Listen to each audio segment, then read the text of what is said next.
Alexander Scriabin thought he could end the world by holding a classical music version of Woodstock in the Himalayan mountains. I'm the classical nerd, and today we're talking about the mysticism of Scriabin.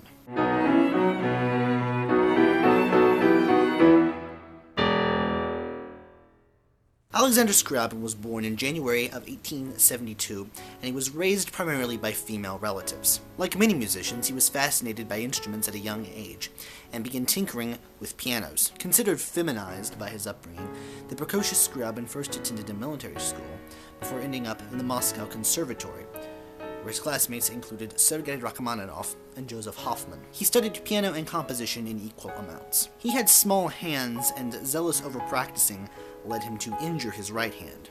In response, he wrote his famous Prelude and Nocturne for the left hand alone. Meanwhile, he butted heads with his composition teacher, to the point that he didn't actually graduate as a composer and a pianist. He was only able to graduate as a pianist. But this didn't stop him from composition. Scriabin's earliest surviving efforts show a high regard for Frédéric Chopin's works. He was perennially beset by monetary issues and would often ask his publisher for advances on his compositions, even though his compositions wouldn't be mailed to his publisher until well after he promised them. His work is primarily based around the piano, although he did write some for symphony orchestra. Over time, the shadow of Chopin fell away to a highly unique style of writing. Now, it's fair to say that Scriabin had some kind of psychosis. He thought he was God. He claimed to friends that he could levitate by sheer willpower. He saw his music as a bridge between heaven and earth. It's actually kind of hard to pin on exactly what Scriabin believed philosophically, but much has been written about how his musical style evolved. Instead of writing harmony in thirds, Scriabin prefers to write them by fourths and then change the notes from there. This is the basis of an entirely new harmonic structure. In his philosophy, this creates a very bright and shiny sound. Scriabin was synesthetic, meaning that his brain associated musical pitches with specific colors. He wrote much of his music based around these patterns of color. In his orchestral piece, Prometheus, the Poem of Fire, Scriabin notates the colors that are supposed to be played along with the music, but it took almost 100 years for this to be properly realized. Scriabin toured all over Europe and America, playing his pieces. All the while, he thought about how he would single-handedly bring about the apocalypse. Yes, ladies and gentlemen, Scriabin not only thought he was God, but he was thinking about single-handedly bringing about the end of the world through something called the Mysterium. So how is Scriabin going to bring human history to a close? Well, he envisioned a week-long artistic marathon.